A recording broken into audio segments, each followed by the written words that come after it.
नमस्कार दर्शकों, news today के इस अंक में आपका स्वागत है, जहां हम चर्चा और विश्लेषण करते हैं आज की महत्वपूर्ण खबरों का। आज की मुख्य सुर्खियां इस प्रकार। पीपल्स एंटी फासिस्ट फ्रंट पीएएफएफ ने नियंत्रण रेखा एलओसी के करीब पुंछ में हुए आतंकी हमले की जिम्मेदारी ली।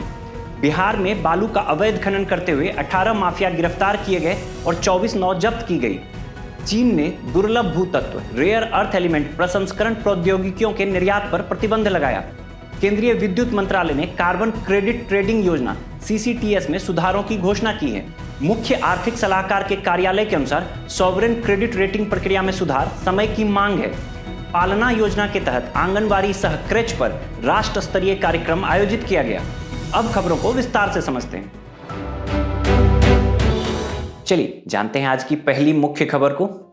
पीपल्स एंटी फासिस्ट फ्रंट पीएएफएफ ने नियंत्रण रेखा अर्थात एलओसी के करीब पुंछ में हुए आतंकी हमले की जिम्मेवारी ली है। अब खबर को विस्तार से समझते हैं। यहां सबसे पहले हम पीएएफएफ अर्थात पीपल्स एंटी फासिस्ट फ्रंट के संबंध में आधारभूत जानकारी प्राप्त कर लेते हैं। Peoples anti fascist front PAFF Jaish Mohammed का प्रॉक्सी आतंकी संगठन है जो वर्ष 2019 से सक्रिय हुआ है। जैश मोहम्मद एक प्रतिबंधित आतंकी संगठन है। यह गैर कानूनी गतिविधि रोकथाम अधिनियम अर्थात unlawful activities prevention act UAPA के तहत सूचीबद्ध है। संयुक्त राष्ट्र ने भी इसे अपनी वैश्विक आतंकवादियों की सूची में शामिल किया हुआ है। केंद्रीय गृह मंत्रालय ने यूएपीए के तहत पीपल्स एंटी फासिस्ट फ्रंट पीएएफएफ पर प्रतिबंध लगा दिया था। इससे पहले गृह मंत्रालय ने लश्कर ए तैयबा के एक संबद्ध संगठन रेजिस्टेंस फ्रंट पर भी प्रतिबंध लगा दिया था। आगे बढ़ने से पहले हम एलओसी अर्थात लाइन ऑफ कंट्रोल नियंत्रण रेखा के संबंध में आधारभूत जानकारी प्राप्त कर लेते हैं। एलओसी केंद्र शासित प्रदेश जम्मू कश्मीर तथा पाक अधिकृत कश्मीर पीओके के बीच एक सैन्य नियंत्रण रेखा है। एलओसी कानूनी रूप से मान्यता प्राप्त अंतर्राष्ट्रीय सीमा नहीं है, फिर भी यह वास्तविक सीमा के रूप में कार्य करती है।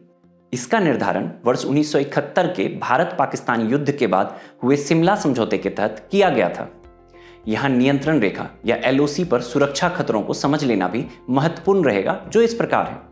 पहला, आतंकवादियों का बच निकलना और घुसपैठ करना। नियंत्रण रेखा से होकर इस तरह की गतिविधियां लगातार होती रहती हैं। इन आतंकवादियों को ओवरग्राउंड वर्कर्स ओजीडब्ल्यूज से भी सहायता मिलती रही है। ओवरग्राउंड वर्कर्स ओजीडब्ल्यूज आतंकवादियों के प्रति कथित तौर पर सहानुभूति रखने वाले लोग होते हैं। ओजीडब्ल्यूज इन आतंकवादियों को भोजन, आश्रय आदि के रूप में रसद या लॉजिस्टिक सहायता प्रदान करते हैं। दूसरा, नारकोटिक्स पदार्थों और नशीली दवाओं की तस्करी। गोल्डन क्रिसेंट नशीली दवाओं की तस्करी का प्राथमिक स्रोत है।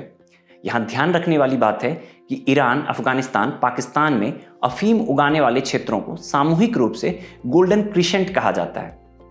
इसके अतिरिक्त युद्ध विराम का बार बार उल्लंघन होना, एलओसी से होकर जाली भारतीय करेंसी नोटों, हथियारों, गोला बारूद और प्रतिबंधित वस्तुओं की तस्करी आदि भी एलओसी पर सुरक्षा के खतरों को जन्म देती है। अंत में हम नियंत्रण रेखा एलओसी पर आतंकवाद से निपटने के लिए उठाए गए प्रमुख कदमों को भी जान लेते हैं। भारतीय सेना सीमा सुरक्षा बल बीएसएफ के साथ मिलकर एलओसी की सुरक्षा करती है। सीमा सुरक्षा को मजबूत करने के लिए मधुकर गुप्ता समिति गठित की गई थी।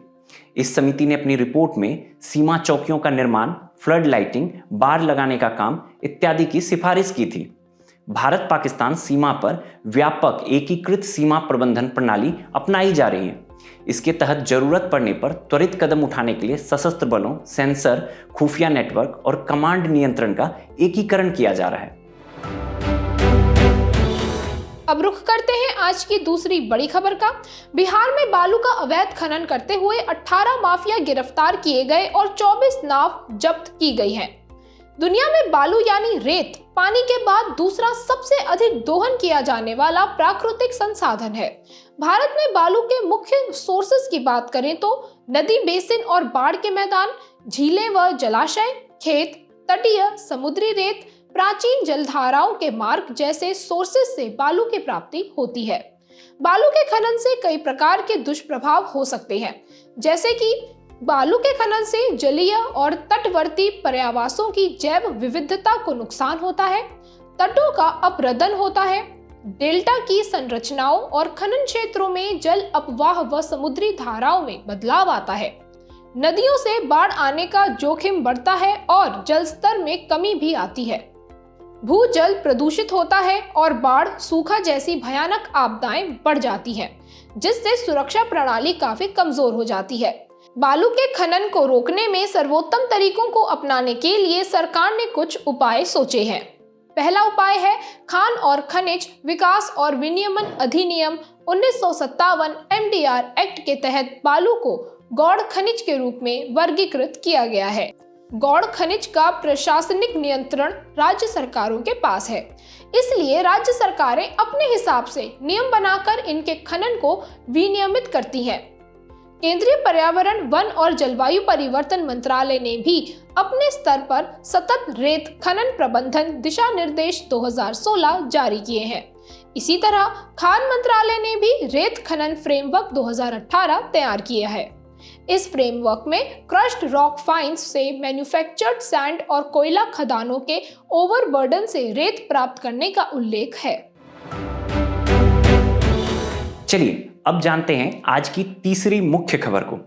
चीन ने दुर्लभ भूतत्व रेयर अर्थ एलिमेंट प्रसंस्करण प्रौद्योगिकियों के निर्यात पर प्रतिबंध लगाया। अब खबर को विस्तार से समझते हैं।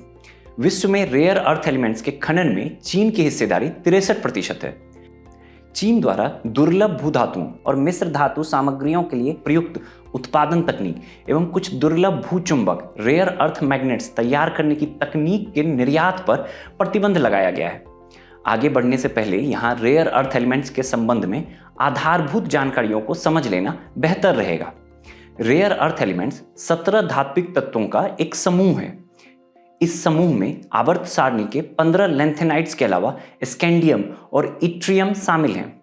रेयर अर्थ एलिमेंट्स भूपर्पटी में अपेक्षाकृत प्रचुर मात्रा में पाए जाते हैं, लेकिन प्रायः पर्याप्त संकेंद्रित समूहों में नहीं पाए जाते हैं। इस कारण वे खनन के लिए अव्यवहार्य हो जाते हैं। अब हम रेयर अर्थ एलिमेंट्स के महत्व को जान लेते हैं। ये smartphone chips, battery, LCD screen, सैन्य उपकरण आदि के निर्माण के आवश्यक घटक हैं। यहाँ हम रेयर अर्थ एलिमेंट से जुड़ी चुनौतियों को भी एक बार देख लेते हैं। इनका खनन महंगा और कठिन होता है। यह खनन जल प्रदूषण, रेडियोधर्मी अपशिष्ट जैसे पर्यावरणीय मुद्दों को जन्म देता है। अंत में हम रेयर अर्थ एलिमेंट्स के लिए भारत द्वारा किए गए उपायों के संबंध में भी जानकारी प्राप्त कर लेते हैं। खान मंत्रालय ने कई दुर्लभ भूतत्वों सहित अर्थव्यवस्था के लिए महत्वपूर्ण 33 खनिजों की एक सूची जारी की है। परमाणु ऊर्जा विभाग की एक इकाई इंडियन रेयर अर्थ्स लिमिटेड को रेयर अर्थ एलिमेंट्स के उत्पादन का कार्य सौंपा गया है। भारत अमेरिका के नेतृत्व वाली खनिज सुरक्षा साझेदारी मिनरल सिक्योरिटी पार्टनरशिप MSP का सदस्य बन गया है। मिनरल सिक्योरिटी पार्टनरशिप का उद्देश्य रेयर अर्थ एलिमेंट्स सहित खनिजों की महत्वपूर्ण सप्लाई चेन में सार्वजनिक और निजी निवेश को उत्प्रेरित करना है। हमारी चौथी मुख्य खबर विद्युत मंत्रालय द्वारा की गई एक बड़ी घोषणा पर आधारित है। केंद्रीय विद्युत मंत्रालय ने कार्बन क्रेडिट ट्रेडिंग योजना CCTS में सुधारों की घोषणा की है। विद्युत मंत्रालय ने जून 2023 में CCTS को अधिसूचित किया था। इसका उद्देश्य ऊर्जा संरक्षण अधिनियम 2001 के तहत भारतीय कार्बन बाजार फ्रेमवर्क को विकसित करना है। CCTS के तहत कार्बन क्रेडिट ट्रेडिंग बाजार स्थापित करने का प्रावधान किया गया है। भारत की अर्थव्यवस्था को डीकार्बनाइज यानी कार्बन मुक्त करने के लिए प्रयास किए जा रहे हैं। कार्बन क्रेडिट ट्रेडिंग बाजार इस प्रयास में मदद कर सकते हैं। कार्बन बाजार कार्बन उत्सर्जन का मूल्य तय करने का एक टूल है। ये टूल एक ट्रेडिंग सिस्टम स्थापित करता है जहां कार्बन क्रेडिट या अलाउंस खरीदे और बेचे जा सकते हैं। कार्बन क्रेडिट को थोड़ा विस्तार से समझते हैं। ये एक प्रकार का व्यापार योग्य परमिट यानी कि ट्रेडेबल परमिट होता है। ये वायुमंडल से हटाए गए, कम किए गए या अलग करके संचित किए गए 1 टन कार्बन के बराबर होता है। विद्युत मंत्रालय ने किस तरह के नए सुधार घोषित किए हैं उस पर भी एक नजर डालते हैं। विद्युत मंत्रालय द्वारा किए गए सुधार ऊर्जा दक्षता ब्यूरो मानकों को विकसित करेंगे और ऑफसेट तंत्र के तहत परियोजना को पंजीकृत भी करेंगे। संशोधित CCTS के तहत BEE कार्बन क्रेडिट को मान्य भी करेगा। इससे पहले घोषित मूल फ्रेमवर्क में केवल सत्यापन यानी कि वेरिफिकेशन करने की बात कही गई थी। जिन संस्थाओं के लिए ये योजना बाध्यकारी नहीं है, उन्हें भी अपनी डीकार्बनाइजेशन परियोजनाओं को पंजीकृत करवाने और कार्बन क्रेडिट उत्पन्न करने की अनुमति दी गई है। ये संस्थाएं स्वेच्छा से कार्बन क्रेडिट प्रमाण पत्र खरीद सकती हैं। आखिर में समझते हैं इन सुधारों से जुड़े महत्व के बारे में। इन सुधारों की मदद से गैर ओईज को शामिल करने से भारतीय कार्बन क्रेडिट बाजार और अधिक मजबूत होगा। भारतीय संस्थाओं को अपने कार्बन क्रेडिट को मान्य कराने के लिए विदेशी मानक एजेंसियों के पास नहीं जाना पड़ेगा और विदेशी डीकार्बनाइजेशन परियोजनाएं प्रमाणन प्राप्त करने के लिए भारत को चुन सकती हैं। चलिए जानते हैं अब आज की 5वीं मुख्य खबर के संबंध में। मुख्य आर्थिक सलाहकार के कार्यालय के अनुसार सॉवरेन क्रेडिट रेटिंग प्रक्रिया में सुधार समय की मांग है। अब खबर को विस्तार से समझते हैं। हाल ही में मुख्य आर्थिक सलाहकार चीफ इकोनॉमिक एडवाइजर सीईए कार्यालय ने सॉवरेन रेटिंग से संबंधित एक रिपोर्ट जारी की है। इस रिपोर्ट में क्रेडिट रेटिंग एजेंसियों द्वारा सॉवरेन रेटिंग निर्धारित करने के लिए अपनाई गई अपारदर्शी कार्यप्रणाली के गंभीर मुद्दे को रेखांकित किया गया है। वर्तमान में भारत को 3 प्रमुख रेटिंग एजेंसियों यानी Standard and Poor's S&P, Moody's और फिच ने निवेश ग्रेड का दर्जा प्रदान किया हुआ है। गौरतलब है कि रेटिंग एजेंसियां सॉवरेन रेटिंग देने के लिए अलग अलग मापदंडों का उपयोग करती हैं। इन मापदंडों में समृद्धि दर, राजनीतिक जोखिम, ऋण का बोझ, विनिमय दर व्यवस्था आदि शामिल होते हैं। अब हम रिपोर्ट में प्रकट की गई प्रमुख चिंताओं के संबंध में समझने का प्रयास करते हैं। रेटिंग पद्धति विकासशील देशों को हानि पहुंचाती है। फिच की कार्यप्रणाली बैंकों के विदेशी स्वामित्व को अधिक महत्व देती है। इससे विकास में राज्य संचालित संस्थाओं की भूमिकाओं की अनदेखी होती है। क्रेडिट रेटिंग एजेंसियों द्वारा इस तरह के आकलन में शामिल किए गए विशेषज्ञों का अपारदर्शी तरीके से चयन किया जाता है। प्रत्येक मापदंड के लिए निर्धारित भारांश पर अस्पष्टता का अभाव है। पिछले 15 वर्षों से भारत की रेटिंग BBB नेगेटिव पर स्थिर रही है। भारत वर्ष 2008 में विश्व की 12वीं सबसे बड़ी अर्थव्यवस्था थी, जबकि वर्ष 2023 में भारत 5वीं सबसे बड़ी अर्थव्यवस्था है। किंतु इस व्यापक प्रगति के बावजूद भी भारत की रेटिंग में सुधार नहीं दर्शाया गया है। सब्जेक्टिव या विषयनिष्ठ आकलन उन्नत अर्थव्यवस्थाओं के पक्ष में झुके होते हैं। देशों की शासन व्यवस्था और संस्थागत गुणवत्ता का अनुमान लगाने के लिए क्रेडिट रेटिंग एजेंसियां विश्व बैंक के विश्वव्यापी गवर्नेंस संकेतकों पर अत्यधिक निर्भर हैं। अंत में हम भारत में क्रेडिट रेटिंग एजेंसियों से संबंधित व्यवस्था को भी जान लेते हैं। भारत में भारतीय प्रतिभूति और विनिमय बोर्ड अर्थात securities and exchange board of India SEBI ने क्रेडिट रेटिंग फर्मों के लिए एक विनियामक फ्रेमवर्क लागू किया है। यह फ्रेमवर्क सेबी क्रेडिट रेटिंग एजेंसियां विनियम 1999 के तहत लागू किया गया है। यहाँ भारत की प्रमुख क्रेडिट रेटिंग एजेंसियों को जान लेना भी बेहतर रहेगा। CRISIL, CARE, ICRA, Acuite ratings, Brickwork rating, India rating and research private limited और Infomerics valuation and rating private limited Bharat की प्रमुख क्रेडिट रेटिंग एजेंसियां हैं। चलिए अब बात करते हैं आज की आखिरी बड़ी खबर पालना योजना के बारे में। पालना योजना के तहत आंगनबाड़ी सह क्रैच पर राष्ट्र स्तरीय कार्यक्रम आयोजित किया गया है। आंगनबाड़ी सह क्रैच पहल का उद्देश्य बाल देखभाल की बेहतर सुविधाओं की मांग को पूरा करना है, साथ ही महिलाओं को कार्य बल में सक्रिय रूप से भाग लेने में सक्षम बनाना है। ये पहल पालना योजना के तहत चलाई जा रही है। साथ ही ये योजना मिशन शक्ति के उप घटक सामर्थ्य का हिस्सा भी है। खबर का विस्तार करने से पहले समझते हैं मिशन शक्ति के बारे में। ये महिलाओं की सुरक्षा और सशक्तिकरण के उद्देश्य से शुरू की गई एक योजना है। मिशन शक्ति की 2 उप योजनाएं हैं, संबल और सामर्थ्य। संबल उप योजना महिलाओं की सुरक्षा पर केंद्रित है। इसमें वन स्टॉप सेंटर, महिला हेल्पलाइन, बेटी बचाओ बेटी पढ़ाओ जैसी पहलें शामिल हैं। और सामर्थ्य उप योजना महिलाओं के सशक्तिकरण पर केंद्रित योजना है। इसमें उज्ज्वला और स्वधार गृह जैसी पहलें शामिल हैं। आंगनवाड़ी सह क्रैच पहल द्वारा सरकार का 17,000 क्रैच स्थापित करने का लक्ष्य है। इनमें से 5,222 क्रैच की स्थापना की मंजूरी दी जा चुकी है। पालना योजना केंद्रीय महिला एवं बाल विकास मंत्रालय के तहत एक केंद्र प्रायोजित योजना है। इसका उद्देश्य कामकाजी माताओं के बच्चों जिनकी उम्र 6 माह से 6 वर्ष के बीच की है, उनके लिए डे केयर सुविधाएं प्रदान करना और मातृत्व हित लाभ अधिनियम 2017 के तहत क्रेच सुविधाएं स्थापित करने के प्रावधान के अनुपालन की निगरानी करना है। इस संशोधन अधिनियम के तहत 50 या अधिक कर्मचारियों वाले प्रत्येक प्रतिष्ठान में तय दूरी के भीतर क्रेच की सुविधा उपलब्ध कराने का प्रावधान किया गया है।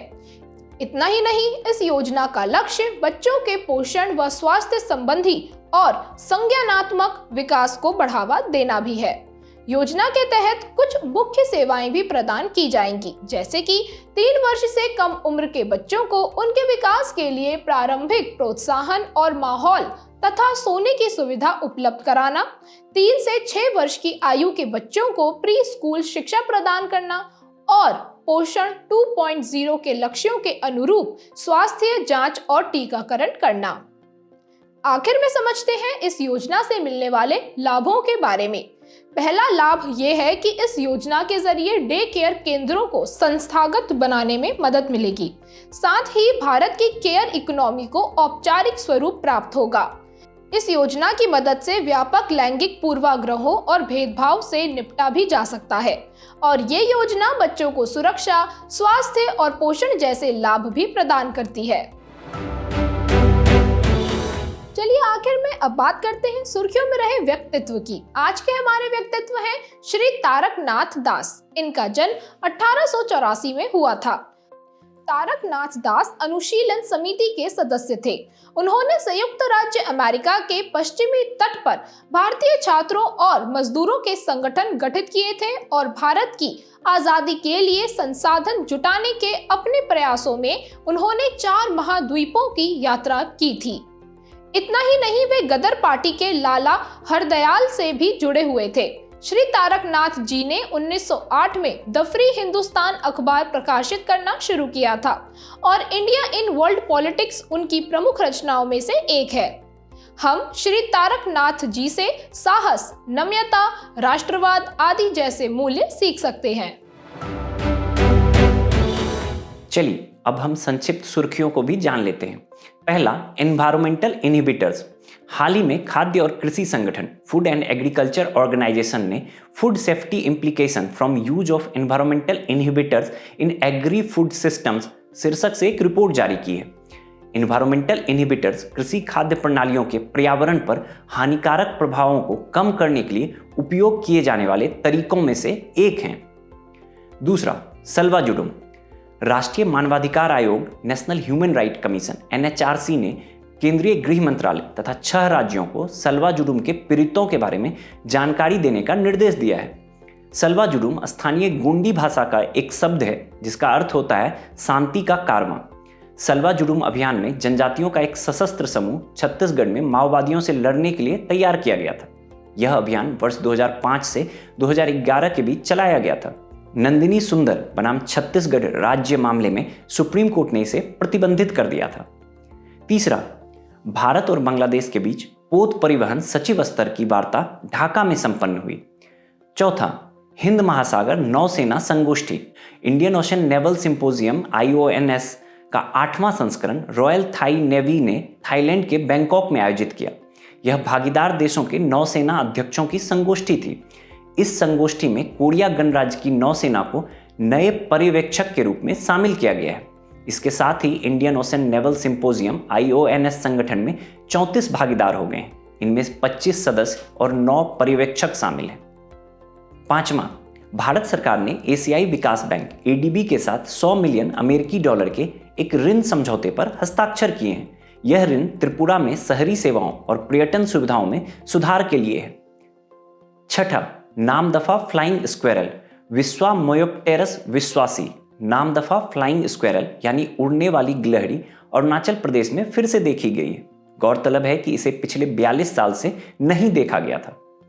सातवां, बाघों की गणना करने की तकनीकें। ओडिशा में बाघों की गणना करने के लिए कैमरा ट्रैप तकनीक का उपयोग किया गया। इस गणना से सिमलीपाल टाइगर रिजर्व में 35 बाघों के मौजूद होने की पुष्टि हुई है। बाघों की गणना के लिए प्रयुक्त अन्य तकनीकें हैं monitoring system for tigers, intensive protection and ecological status MSTRIPS, software CaTRAT, camera trap data repository and analysis tool. उन क्षेत्रों में जहां कैमरा ट्रैपिंग संभव नहीं है वहां बाघ के मल मूत्र से डीएनए प्राप्त करने के लिए आणविक टूल्स का उपयोग किया जाता है। 8वां, ध्रुवीय समताप मंडलीय बादल, पोलर स्ट्रेटोस्फेरिक क्लाउड्स। स्कॉटलैंड और उत्तरी इंग्लैंड के आसमान में अत्यंत दुर्लभ ध्रुवीय समताप मंडलीय बादल देखे गए। ओजोन परत के नुकसान में इन बादलों की एक मुख्य भूमिका होती है। जाने से पहले आपकी समझ की परीक्षा के लिए डालते हैं एक नजर हमारे स्पेशल सेगमेंट प्रश्नोत्तरी पर।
हमसे जुड़ने के लिए आपका धन्यवाद। उम्मीद है न्यूज़ टुडे का यह अंक आपको पसंद आया होगा।